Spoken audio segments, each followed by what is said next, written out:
As you guys, my name is Harsh. I'm the Vice President for Research for Longhorn Energy Club. Longhorn Energy Club is the student organization on campus which is responsible for bringing all energy-related work, projects, research, and even networking with industries to come at one event, which is called Beauty Energy Week. So what we do is we try to bring researchers from the engineering school, from the geosciences school, from the petroleum school, and get a hold of students to join our club so that we have a diversity in the club.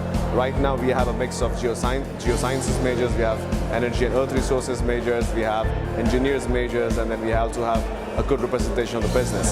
So one of the reasons we do this right now, you can see, is the research competition, is because we want all the students from all these various departments that I mentioned to come and present the research so that all our audience can have an overarching idea of what kind of research is going on in the energy field. So right now we have four different categories, like we have fossil fuels and byproducts, we have renewable energy and storage, we have environmental and sustainability, we have energy economics, law and policy. So, and we have almost equal participation in all these different categories. What I'm doing with this project is looking at the new seismic data that was acquired by the companies now with the opening of the oil and gas market in Mexico, and study the Neogene timeframe and look for hydrocarbons in this part of the world, the southwestern Gulf of Mexico. So I do work on controls of dividing wall distillation columns. And so distillation is a form of separation that's used widely in the chemical and refining industries.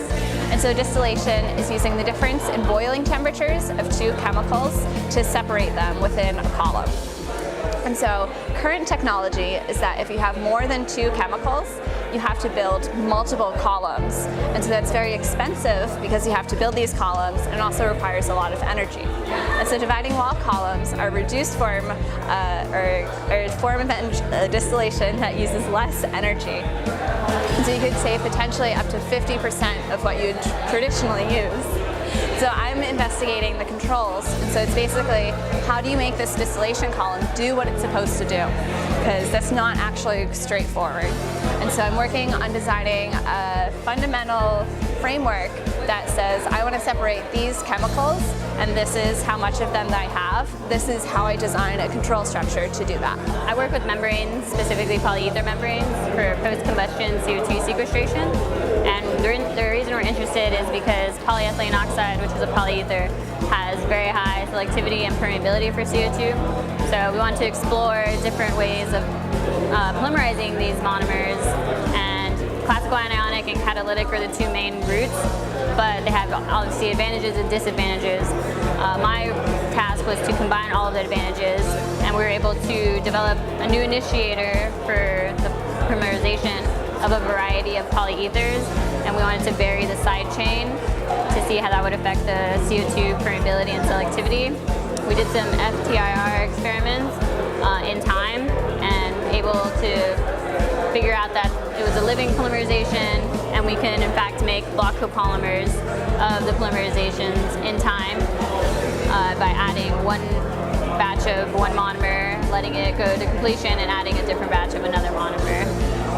We were able to determine that the end group functionality was kept intact during polymerization, and also we were able to make completely atactic polymers, which typically in catalytic they only make isotactic, and that can create brittle or semi-crystalline materials, which isn't good for industrial applications.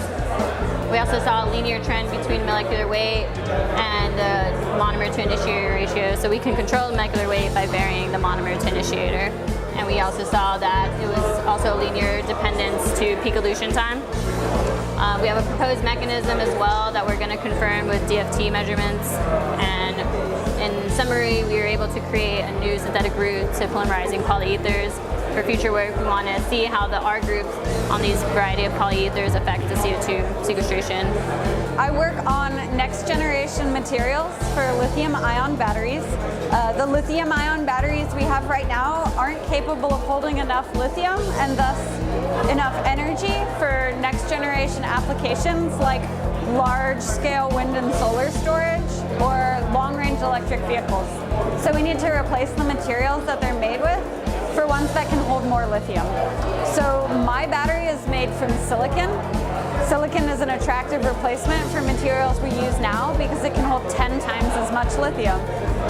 But the problem with holding that much lithium is you get a lot of expansion in your silicon, and so we need to be able to prevent that in order for our battery to be durable.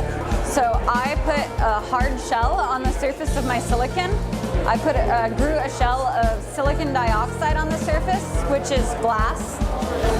And then in order to see what effect this had on volume expansion, I made a tiny nanoscale battery that I put inside of a microscope and then watched what happened. So inside that tiny battery, I could put lithium in silicon and actually see as this was happening.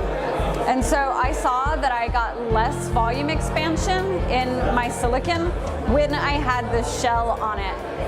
And that's attractive for creating a more durable battery.